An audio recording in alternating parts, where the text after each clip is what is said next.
स्वागत है आप सभी का हमारे साथ साप्ताहिक राशिफल में। यहाँ हम बात करने जा रहे हैं 20 अप्रैल से लेकर और 26 अप्रैल तक सिंह राशि के लिए हम बात कर रहे हैं। और ये वीक आपके लिए खास है क्योंकि यहाँ पर जो आपके परम मित्र हैं चंद्रमा, जब ये वीक स्टार्ट होगा तो उच्च के रहने वाले हैं।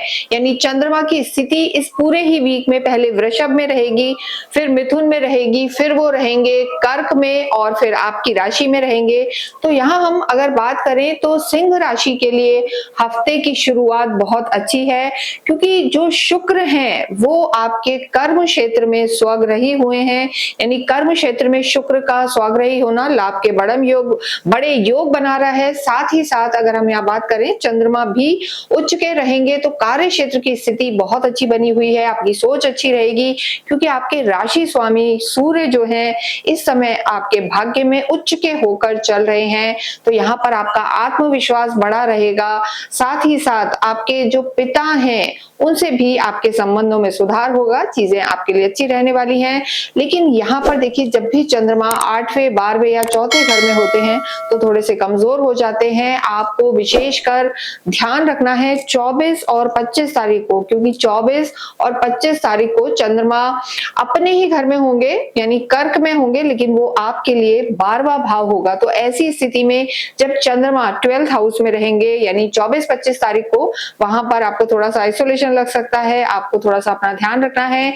शनि की ढैया आपकी चल रही है, अष्टम में शनि है मंगल के साथ।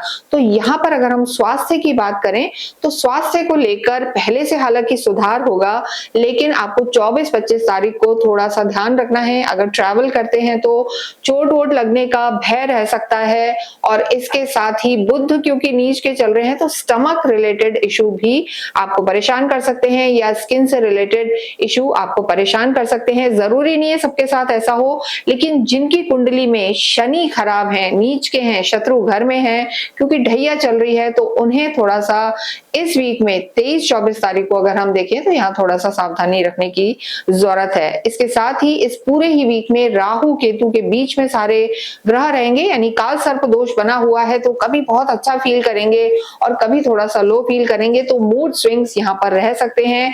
लव लाइफ की अगर हम बात करें तो स्थितियां अच्छी हैं। लव लाइफ के जो लॉर्ड हैं गुरु, अगर हम कहें तो गुरु स्वयं अपने घर को देख रहे हैं, तो एक अंडरस्टैंडिंग रहेगी। चाहे दूर रहें लेकिन यहाँ पर आपस में अंडरस्टैंडिंग पूरी बनी हुई नजर आ रही है। चीजों में आपके तालमेल रहेगा, लेकिन यहाँ पर आर्ग्यूमेंट्स में नहीं जाना है क्योंकि सूर्य आपके लॉर्ड हैं, तो इस चीज का आप ध्यान रखें। राहु और केतु जब भी केंद्र में होते हैं तो मजबूत बनाते हैं इंसान को। तो केतु आप ही की राशि में है, राहु सप्तम में है।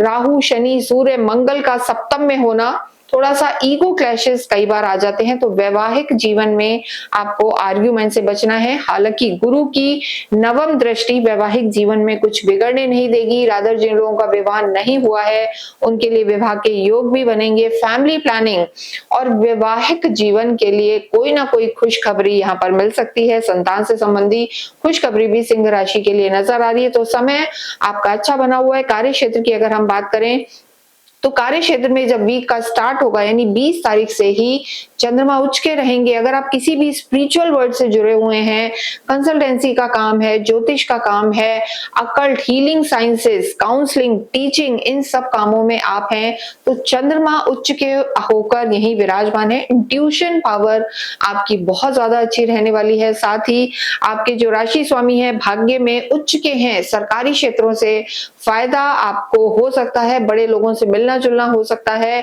साथ ही साथ अगर हम कहें क्रिएटिव फील्ड में है, डिजिटल वर्ल्ड से जुड़े हुए हैं, राहु का 7th हाउस में होना आपकी डे टू डे की इनकम को बढ़ाएगा। साथ में पब्लिक फिगर आपको बना सकता है, यानी नेम और फेम इस वीक में आपके बढ़ सकते हैं। लेकिन 24 और 25 तारीख को धन से रिलेटेड चीजों में ध्यान रखें, कोई बड़ी डील ना करें क्योंकि चंद्रमा उस दिन आपके 12वें भाव में रहेंगे, त्रिक भाव में रहेंगे। तो यहाँ पर इन चीजों का तालमेल आपको बिठाना है। साथ ही शनि से रिलेटेड कोई कार्य करते हैं, लोहे का काम है या कंक्रीट का काम है, कंस्ट्रक्शन के काम में है या फिर पेट्रोल गैसेस इस तरीके के काम में है, तो थोड़ा सा सा सावधानी बरतने की जरूरत आपकी बनी हुई है, क्योंकि ढैया आपकी चल रही है। विद्यार्थियों के लिए अगर हम बात करें तो समय अच्छा है। विद्यार्थियों के लिए तो गुरु की दृष्टि आपको ज्ञानी और बुद्धिमान बनाएगी, साथ ही सूर्य उच्च के होकर आपकी हायर स्टडीज में मदद करेंगे, क्योंकि सूर्य आपके नवम भाव में विराजमान यहाँ पर चल रहे हैं। सिंह राशि के लिए अगर हम बात करें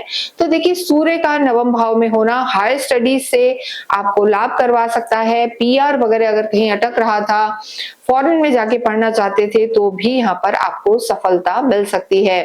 भाग्येश की अगर हम बात करें तो भाग्येश आपके मंगल है, लेकिन देखिए इस समय मंगल की जो स्थिति है, मंगल अष्टम में है शनि के साथ। तो देखिए आपको लगेगा बहुत मेहनत कर रहे हैं, लेकिन जहां आपकी गलती भी नहीं होगी, यह सब कुछ करने के बाद भी अननेसेसरी की थोड़ी सी प्रॉब्लम्स, या कहते हैं ना रोड़े आना, बीच में चीजें अटकना, वो कहीं ना कहीं आपको महसूस होगा। यानी थोड़ा सा स्लो डाउन सिंह राशि वाले महसूस कर सकते हैं। उसका एक रीजन है, देखिए बुध भी आपके 8वें घर में है और नीच के हैं।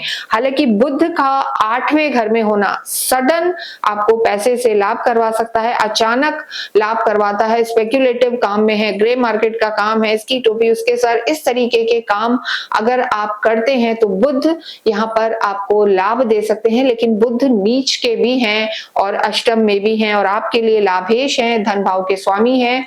तो ऐसे में अगर हम कहें तो भाग्य का साथ जरूर इस समय सिंह राशि वालों को नहीं मिल रहा है। भाग्येश आपके मंगल हैं, लेकिन भाग्य में उच्च के जो सूर्य हैं आपके राशि स्वामी, वो यहाँ पर आपके मान प्रतिष्ठा, यश, वैभव को बढ़ाने वाले होंगे। तो अपने पिता से संबंध और बॉसेस से संबंध आप सुधार के रहें, अपने गुरुजनों का आशीर्वाद लेते रहें। सुबह के समय आप अवश्य ही गायत्री मंत्र का जप करें और सूर्य को जल चढ़ाएं। साथ ही साथ शनिवार के दिन स्ट्रीट डॉग को अवश्य फीड करें। तो ये वीक आपके लिए अच्छा रहने वाला है। कमेंट बॉक्स में अवश्य ही ओम सूर्याय नमः, ओम भास्कराय नमः लिखें।